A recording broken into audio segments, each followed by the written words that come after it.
जब आपने दावेदारी पेश की तो इन्होंने अपने हाथ खड़े क्यों कर लिए? मैं 101% श्योर।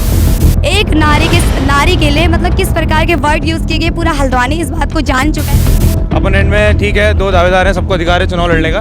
देखिए अभी हमारे बीच अभी जो एबीवीपी के अध्यक्ष पद पर उठे हैं कौशल, वो अभी नामांकन करके आ रहे हैं। अब हम उनसे पूछेंगे कि क्या रहेगा उनका रिजल्ट आगे का। तो अभी हमारे बीच कौशल जी मौजूद हैं जो एबीवीपी के अध्यक्ष पद पर खड़े हुए हैं। हम इनसे जानेंगे कि सर आप थोड़ा सा कुछ बताइए, क्या लगता है आपको कि रिजल्ट कैसा रहेगा? रिज़ल्ट मैं 101% श्योर हूँ कि रिज़ल्ट हमारे पक्ष में आएगा। हमने हमेशा 5-6 सालों से महाविद्यालय में और संगठन में बहुत कार्य कर रखे हैं और संगठन ने भी महाविद्यालय में हमेशा कैनोपी लगा के और छात्र छात्रों के बीच में हमेशा संघर्ष किया है और हमने भी किया है। तो हमें पूर्ण भरोसा है छात्र छात्राओं पर कि वो पॉजिटिव। ओके, समर्थकों के बारे में आप क्या कहना चाहेंगे? कितना समर्थन मिल रहा है आपको अभी तक, कितना मिला है? हमें तो पूर्ण सहयोग मिल रहा है छात्र छात्राओं का, समर्थकों का, और हमें भरोसा है कि ये पॉजिटिव रिजल्ट में दिखाई भी देगा आपको। ठीक है, तो आगे के क्या प्लान्स हैं, थोड़ा सा बताइए।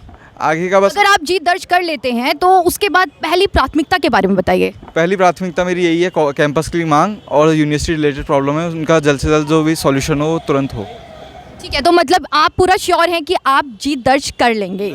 मैं 101% श्योर हूँ कि हम विद्यार्थी परिषद जीत हासिल करेगा। तो देखिए, जैसा कि इन्होंने बताया, कौशल जी ने बताया कि एबीवीपी में जो अध्यक्ष पद पर खड़े हुए हैं उन्होंने बताया कि 101% वो जीत दर्ज करेंगे। अब वो तो आगे हम जानेंगे, फैसला जब आएगा तभी ये सुनिश्चित किया जाएगा कि किसकी जीत होती है किसकी हार होती है, वो समय बताएगा। हमारे बीच अभी रश्मि लमगड़िया हमारे साथ मौजूद हैं और हम इनसे कुछ सवाल करना चाहेंगे। सबसे पहले तो आप थोड़ा सा हमारे दर्शकों को बताइए कि क्या हो गया कि 5 साल आपने एबीवीपी को समर्थन दिया, राइट, और आपने काफ़ी लोगों को जिताया भी।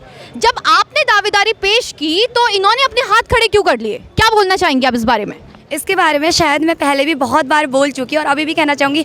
रात के 12:30 बजे जब मेरे साथ जो आज परिषद के कुछ चुनिंदा लोगों द्वारा मुझे पूरी तरह से जो नकारा गया है, तो आज समस्त छात्र शक्ति ये न्याय और अन्याय की लड़ाई बन चुकी है। ये न्याय दिलाने के लिए रश्मि लमगड़िया कोई नहीं, पूरी महिला सम्मान की बात है, क्योंकि एक नारी के लिए मतलब किस प्रकार के वर्ड यूज़ किए गए, पूरा हल्द्वानी इस बात को जान चुका है। मेरी कहानी सब लोगों को पता है। आज समस्त छात्र शक्ति इस बात का जीता जागता सबूत है कि रश्मि लमगड़िया के सम्मान में अब छात्र शक्ति उतर चुकी है मैदान में और पूरी तरह से उतर चुकी है। फिर भी हम लोग एक सवाल मैं आपसे जानना चाहूँगी कि ऑनलाइन के ज़रिए आपको काफ़ी कुछ अपशब्द कहे गए हैं, जिससे शायद आपका कहीं ना कहीं मनोबल डाउन हुआ होगा, आपको मन किया होगा कि चलो थोड़ा पीछे बैक स्टेप ले लेते हैं। आप उस बारे में क्या कहना चाहेंगे? कुछ हुआ, प्रचार प्रसार आपका जमकर कर रहे हैं, समर्थन आपको जमकर मिल रहा है, और अगर बीच में ऐसी कोई घटना हो जाती है कि आपको ऑनलाइन के ज़रिए इतना अपशब्द कहा जा रहा है, तो उस बारे में आप क्या कहना चाहेंगे? उस वक्त आपका क्या रिएक्शन रहा? देखिए, सबसे पहले जो ऑनलाइन के माध्यम से वो वीडियो मेरे नाम के साथ जो वीडियो वायरल हो रहा था, उससे मेरे को बहुत दर्द हुआ, मेरे को दिल से मतलब बहुत दर्द हुआ।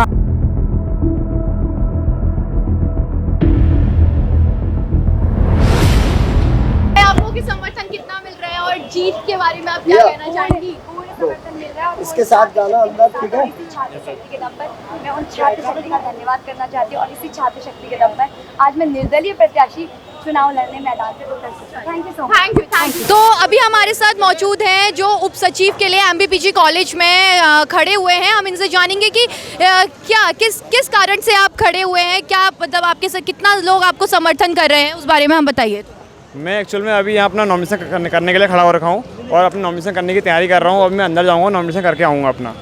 क्या लगता है आपको, क्या रिजल्ट रहेगा? मेरी मेहनत पे डिपेंड करता है। मेरी मेहनत बहुत अच्छी है और मेरा रिजल्ट बहुत अच्छा रहेगा। समर्थन के बारे में आप क्या कहना चाहेंगे कि कितना समर्थन मिल रहा है आपको? मुझे अपने कॉलेज से बहुत अच्छा समर्थन मिल रहा है, इसीलिए मैं कैंडिडेट के रूप में यहाँ खड़ा हुआ हूँ। आप अपने अपोजिशन में किसको देखते हैं? मेरे अपोजिशन में है एक, अब उसका नाम मैं नहीं बताऊँगा ऐसे। मेरा नाम है चंद्रेश बेटा, मैं कैंडिडेट हूँ उप सचिव जॉइंट सेक्रेटरी का। तो मतलब आपको लगता है कि आप जीत दर्ज कर जाएंगे?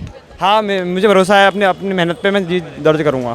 सूरज भट्ट जो हमारे साथ अभी मौजूद है, आप थोड़ा बताएंगे कि आप अध्यक्ष पद पे खड़े हुए हैं, क्या पॉइंट लेकर आप खड़े हुए हैं?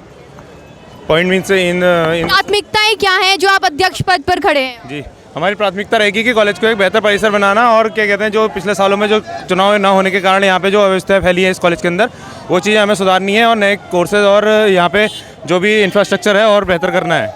अच्छा, तो आप समर्थन के बारे में क्या बोलना चाहेंगे? 7 लोग अध्यक्ष पद के लिए खड़े हुए हैं, तो आपको क्या लगता है कि कितनी जीत आप दर्ज कर पाएंगे?